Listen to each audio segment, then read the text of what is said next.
Olá, pessoal, sejam muito bem-vindos. Hoje a gente vai mergulhar num dos temas mais importantes e talvez temidos da neurologia: o acidente vascular cerebral, o famoso AVC. Famoso e muito frequente. Exato.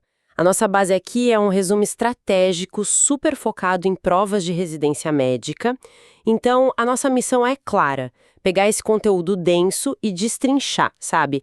Transformar num guia prático que ajude a fixar os pontos principais. E é um tema que, assim, despenca em prova, não tem como fugir. O material aponta que mais ou menos uns 15% das questões de neurologia são sobre AVC. 15% é muita coisa. Muita coisa. E dentro disso, o AVC isquêmico domina, é a grande maioria. Então, o nosso foco vai ser exatamente no que importa para fazer um bom diagnóstico e, claro, indicar o tratamento certo. A palavra-chave que o material destaca para definir um AVC é súbito. É um déficit neurológico que, aparece do nada. Exato. A origem da palavra em inglês stroke significa golpe, pancada. É algo abrupto. E a causa é sempre um problema num vaso sanguíneo do cérebro. Aí a gente tem basicamente dois cenários. O cano entope ou o cano estoura. É a melhor analogia. Em uns 85% dos casos, que é a imensa maioria, o cano entope. É o que a gente chama de AVC isquêmico. E nos outros 15%? O cano estoura. Uma artéria se rompe, o sangue vaza. Esse é o AVC hemorrágico. E aqui já vem um ponto que é crucial. O paciente chega na emergência com sintomas, mas, assim, clinicamente pode ser impossível saber se o cano entupiu ou estourou, né? Impossível. Os sintomas podem ser idênticos. Por isso não tem outro jeito. Tem que correr para um exame de imagem. E o exame de escolha? Tomografia computadorizada de crânio sem contraste. E tem que ser rápido. O motivo é simples. O sangue de uma hemorragia aguda brilha na tomo. Aparece na hora. A gente chama de imagem hiperdensa. Ah, então o primeiro objetivo é procurar sangue. Exatamente. A isquemia, a área sem sangue, pode levar horas para aparecer na tomografia. Então, se a gente faz a TC e não vê sangue, a gente assume que o cano entupiu e segue o protocolo do AVC isquêmico. Certo. Antes de entrar nos tipos, acho que vale a pena a gente entender um pouco a hidráulica do cérebro, como o sangue chega lá em cima. Boa. São basicamente dois grandes sistemas de irrigação. Pensa no sistema anterior, que vem das artérias carótidas. Ele irriga a maior parte da frente e dos lados do cérebro. E o outro? É o sistema posterior. Ele nasce das artérias vertebrais e cuida da parte de trás, do tronco cerebral, do cerebelo. São tipo dois sistemas de abastecimento quase independentes. Espera aí, se são quase independentes, existe algum plano B? Algum backup se um deles falhar? Existe, e é uma das coisas mais geniais da nossa anatomia. Lá na base do cérebro, esses dois sistemas se conectam, formando uma espécie de anel, uma rotatória. O famoso polígono de Willis. Ele mesmo. A função dele é ser uma rede de segurança. Se o fluxo diminui numa das vias principais, o sangue pode, em tese, fazer um desvio por essa rotatória e chegar onde precisa. Entender isso é a chave para entender as síndromes que vêm a seguir. Perfeito. Agora sim, vamos para o gigante das provas. O tema aqui, segundo o material, é tipo 70% das questões. O AVC isquêmico. O cano entupido. E tudo começa com os fatores de risco. E o material destaca um como grande vilão de todos. Sem a menor dúvida. A hipertensão arterial. Ser hipertenso aumenta o risco em até 4 vezes. É o fator modificável mais importante. Faz sentido. É como forçar a tubulação a trabalhar sob pressão o tempo todo. Uma hora ela não aguenta. Outro fator de altíssimo impacto que o material cita é a fibrilação atrial, uma arritmia do coração que forma coágulos. Ela pode aumentar o risco de AVC em até 17 vezes. 17. Nossa!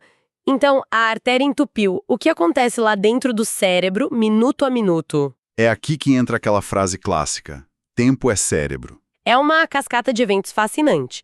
No momento que o fluxo para, duas áreas se formam. No epicentro, a gente tem o core isquêmico. Ali, a morte dos neurônios é questão de minutos. É irreversível. Mas ao redor desse núcleo de morte, tem uma área maior. A famosa penumbra isquêmica. A área que a gente ainda pode salvar. Essa é a nossa meta, então. Exatamente. Pensa na penumbra como uma cidade num blackout. As luzes estão apagadas, nada funciona, mas a estrutura ainda está lá. Os neurônios estão vivos, só que sem energia. Estão em stand-by. Isso, uma hibernação forçada. O objetivo de todo o tratamento é restaurar a energia o mais rápido possível para essa cidade voltar à vida. Cada minuto que passa, a área do core avança sobre a penumbra. Uau, essa analogia da cidade no blackout é ótima. E como esse blackout aparece nos sintomas? É aí que entram as síndromes neurovasculares, né? A gente consegue saber qual artéria entupiu só olhando para os sintomas. Em muitos casos, sim. A artéria afetada determina o quadro. A mais comum de todas é a artéria cerebral média, a ACM. E o que ela causa? Ela causa uma fraqueza de um lado do corpo, uma hemiparesia, mas o detalhe de prova é que essa fraqueza é desproporcional, com predomínio braquiofacial. Ah, então o braço e o rosto ficam muito mais fracos do que a perna. Exatamente. E o lado do cérebro faz toda a diferença. Se for no hemisfério esquerdo... Que comanda a linguagem na maioria das pessoas. Isso. Uma oclusão da ACM esquerda geralmente causa afasia. O paciente, de repente, não consegue falar ou não entende nada. É dramático. Se for do lado direito? Aí pode acontecer um fenômeno muito bizarro chamado heminegligência. O paciente simplesmente ignora metade do mundo. Ele come só metade do prato, faz a barba só de um lado do rosto.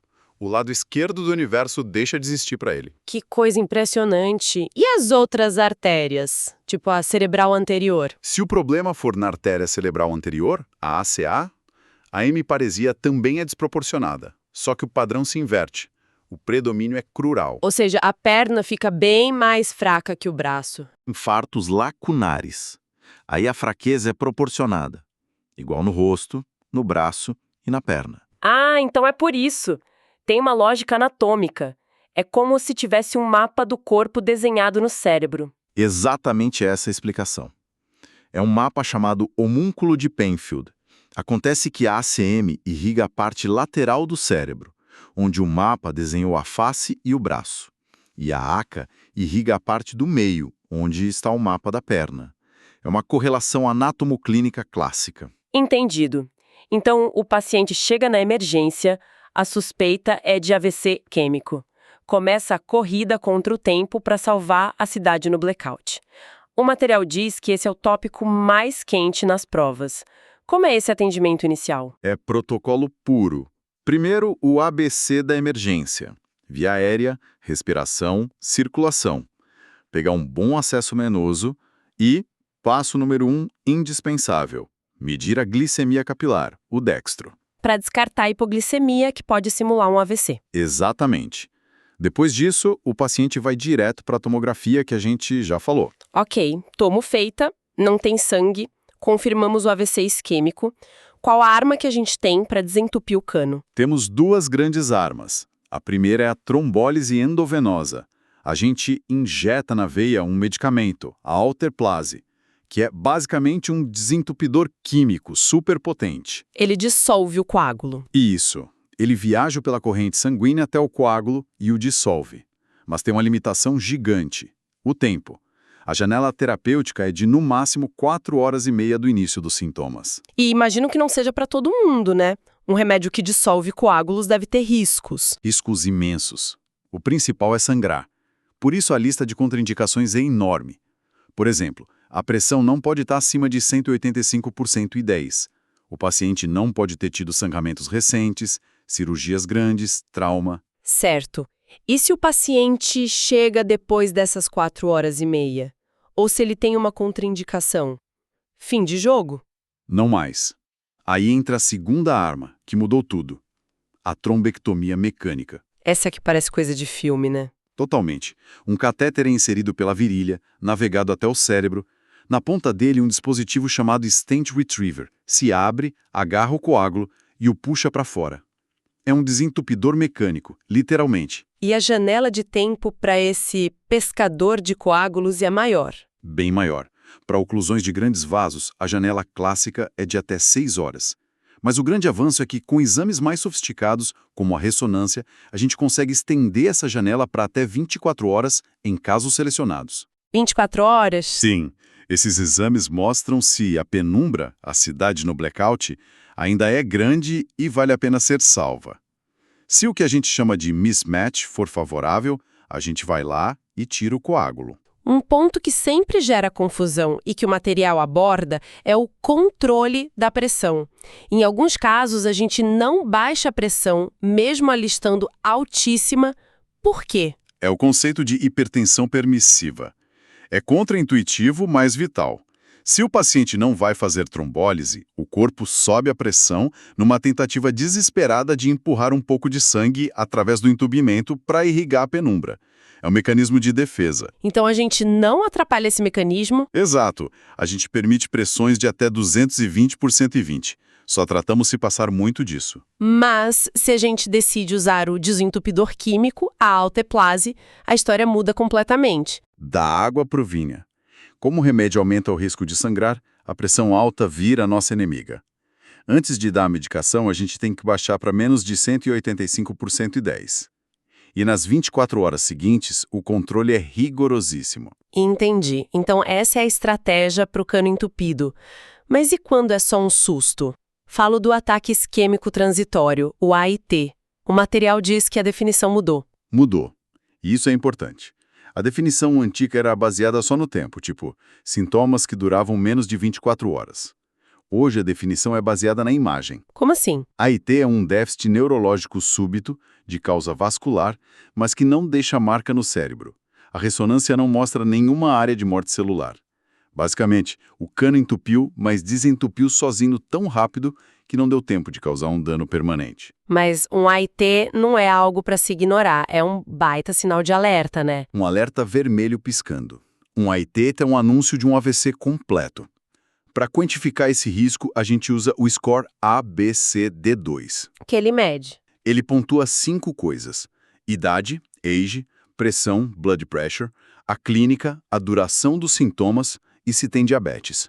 Um paciente com pontuação alta, tipo 6 ou 7, precisa ser investigado e tratado imediatamente. Ok. Agora vamos mudar o foco e falar do cano que estoura. Os AVCs hemorrágicos.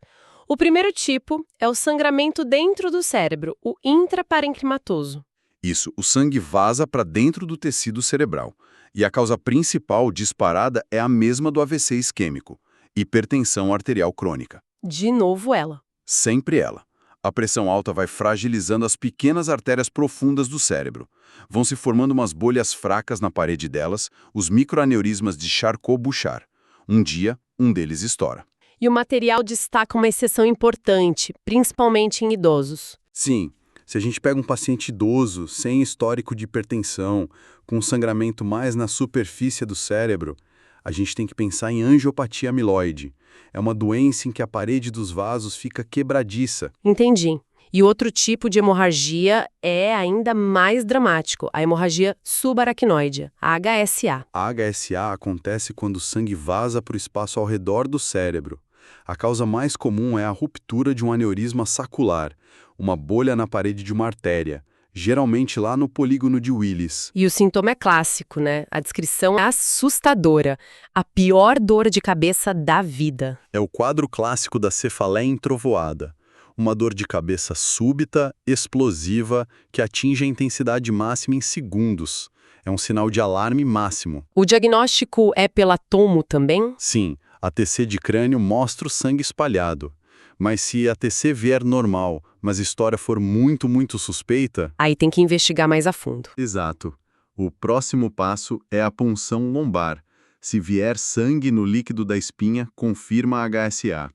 E aí começa outra batalha, por causa de uma complicação tardia muito perigosa. O vasoespasmo. Esse mesmo.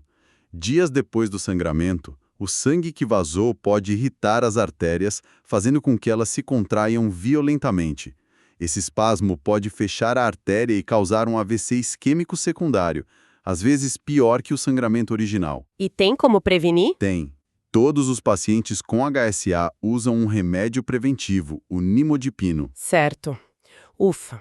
Então, para a gente amarrar tudo isso, se a gente pudesse resumir os pontos-chave. AVC é uma emergência de tempo. Primeiro passo, tomografia. Tomografia para separar o jogo. Cano entupido, isquêmico, ou cano estourado, hemorrágico. Se entupiu, A meta é desentupir, com o desentupidor químico, a alteplase, se chegar a tempo e não tiver contraindicação. Ou com o desentupidor mecânico, a trombectomia, para os grandes vasos, com uma janela bem maior. E a gestão da pressão é crucial e muda totalmente dependendo do que a gente vai fazer. E se o cano estourou, o jogo é outro. É controlar a pressão, dar suporte, às vezes operar. É um cenário completamente diferente. Em resumo, saber as síndromes, o mapa do homúnculo, ajuda a localizar o problema só pela clínica. E saber os protocolos de tratamento agudo, as janelas de tempo, permite salvar o cérebro. Para fechar, vamos deixar um pensamento para reflexão. O material que a gente usou menciona que a doença de Chagas, que é uma realidade epidemiológica forte no Brasil, pode causar problemas no coração que levam a um AVC tipo cardioembólico. E a reflexão é a seguinte: o tratamento agudo do AVC está cada vez mais globalizado, guiado por protocolos internacionais. Mas e a prevenção? Qual o papel de olharmos para as nossas próprias doenças, como Chagas, no cuidado de longo prazo e na prevenção de um segundo AVC? Exato. Como a gente adapta esses protocolos globais para as realidades de saúde tão distintas como a nossa? Fica aí a reflexão.